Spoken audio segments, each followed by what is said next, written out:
The cupcake was still warm when they told me to leave. 18 candles flickering in the chocolate frosting. Happy birthday, Maya, written in pink icing, and my parents standing there with a locksmith's receipt and matching smiles of satisfaction. Adults pay their own way, my father said, sliding the new house key into his pocket. You're 18 now. Time to learn how the real world works. My mother nodded, cutting herself a slice of my birthday cake. We've coddled you long enough. This will build character. I stood on our front porch.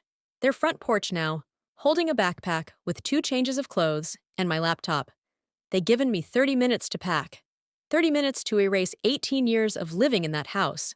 Where am I supposed to go? I asked, rain starting to fall like a cliché.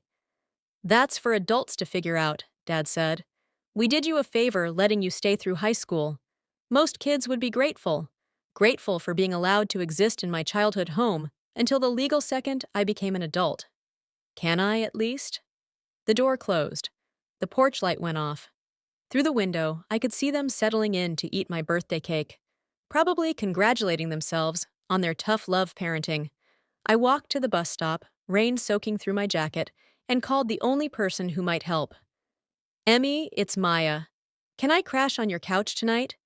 That first week was hell, sleeping on friends' couches, showering at the gym where I'd luckily prepaid a year membership, applying for jobs between classes at community college. My parents had timed it perfectly, kicked me out right before finals, ensuring maximum disruption. It had always been cold, practical people. Love was conditional based on achievement. Affection had price tags, but I thought blood meant something.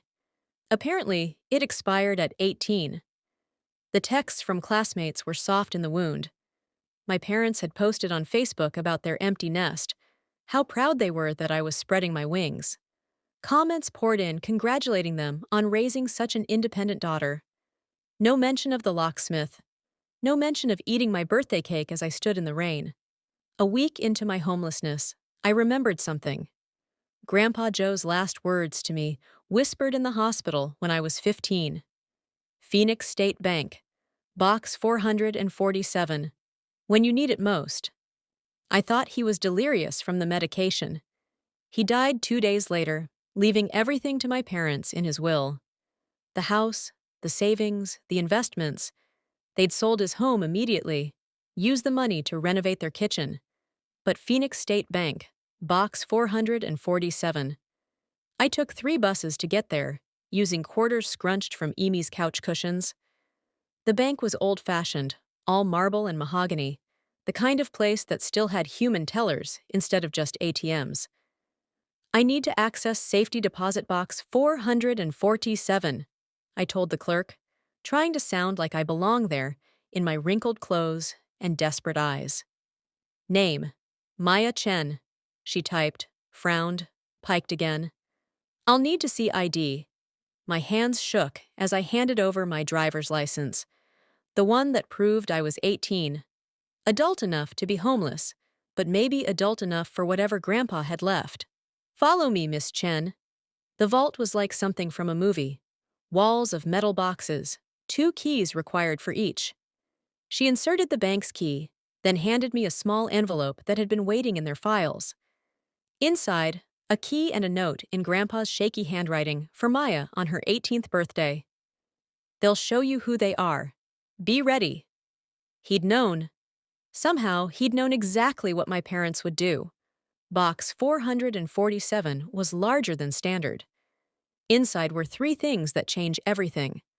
First, a letter dated 3 years ago, 2 months before his death. My dear Maya, if you're reading this, your parents have done what I feared they would. They measure love in dollars and see children as investments with expiration dates. I've watched them count down to your 18th birthday like it was a prison release. I'm sorry I couldn't protect you while I was alive, but I can protect you now. Your parents think they inherited everything. They're wrong.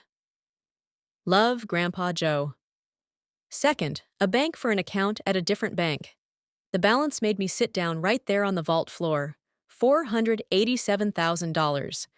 Third, a folder of documents that took my breath away. Deeds, titles, stock certificates, and a trust document naming me sole beneficiary activated on my 18th birthday. My grandfather hadn't just left me money. He'd left me everything my parents thought they'd gotten.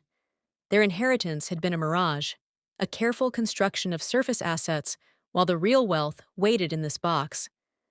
The house they lived in, the deed was in trust, transferring to me today. The car my father drove, title in the trust.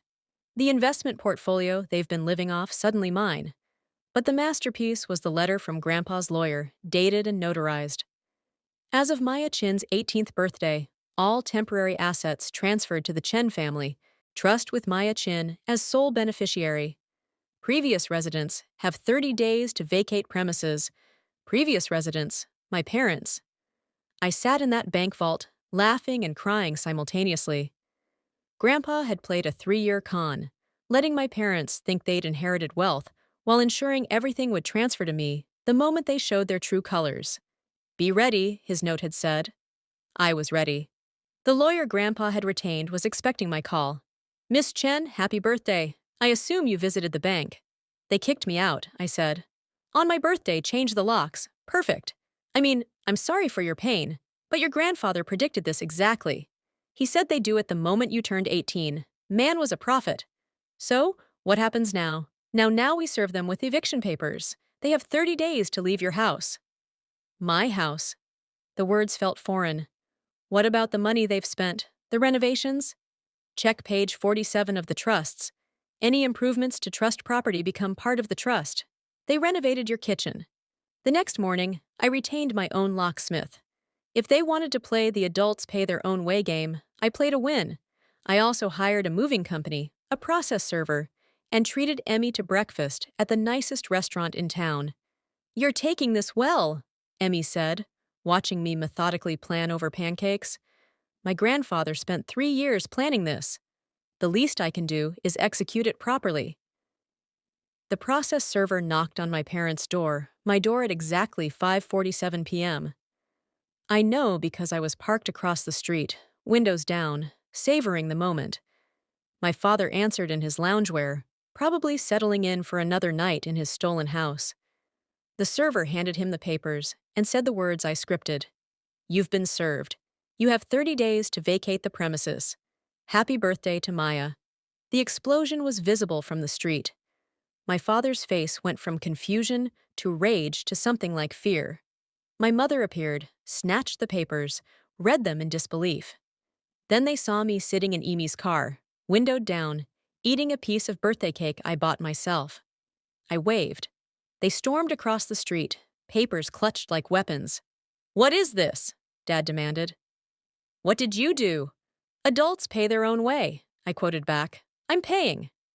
You're not. Therefore, you need to leave my house. Your house. This is our house. We've lived here for 3 years. I know.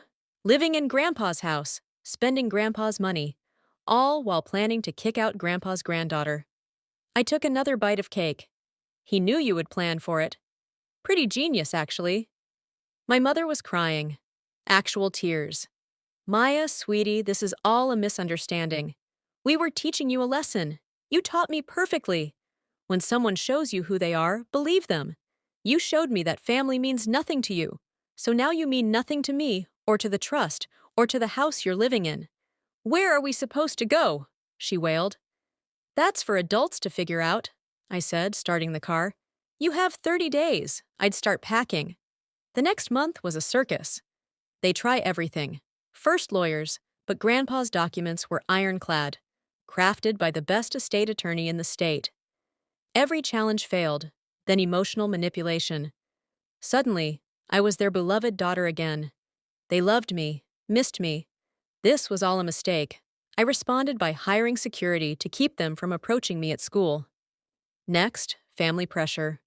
Aunts, uncles, cousins all called to say how cruel I was being. I sent them copies of the locksmith receipt and my parents' Facebook posts about their empty nest. The calls stopped. Finally, bargaining. They'd let me move back in. We'd be a family again, share the house. You changed the locks on my birthday, I reminded them. You ate my cake while I stood in the rain. No. On day 29, they moved out. I hired a company to deep clean the house, change the locks again.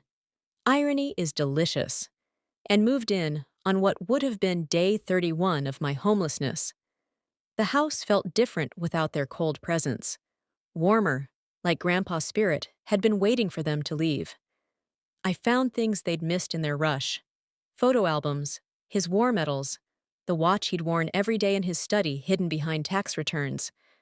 I found another letter. Maya, if you're reading this in my house, then my plan worked. I'm sorry I couldn't give you parents who deserved you, but I could give you the power to choose your own family. The money isn't about revenge. It's about freedom. Freedom to be kind without being weak. Freedom to love without conditions. Freedom to become who you are, not who they demanded. Live well, live warmly. The house remembers love. Fill it with yours. Grandpa, I cried then.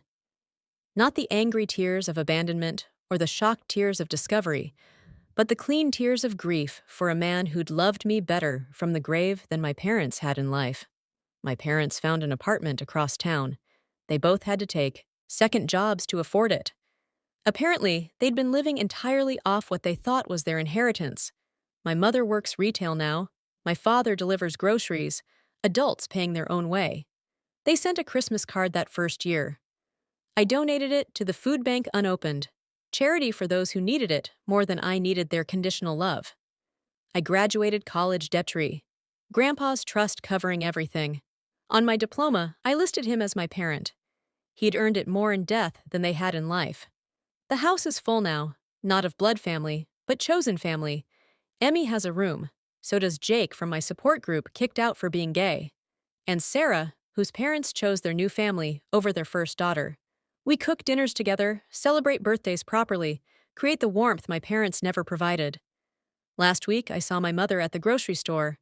She was stocking shelves, looking older and tired. She saw me and started to approach. Maya, no simple final adult. She stopped, nodded, went back to her work. Adults accepting consequences. I bought my groceries and left. Driving home to my grandfather's house. My house where birthday cakes are shared, not stolen. Where locks protect, not punish. Where love doesn't expire at 18. They were right about one thing. Adults do pay their own way. They just never expected the bill to come due on their choices. Never expected that their daughter would have the means to pay it in full. Grandpa knew, Grandpa prepared. And when they showed me who they were, I was ready. They had no idea what was coming next, but Grandpa did. He always did.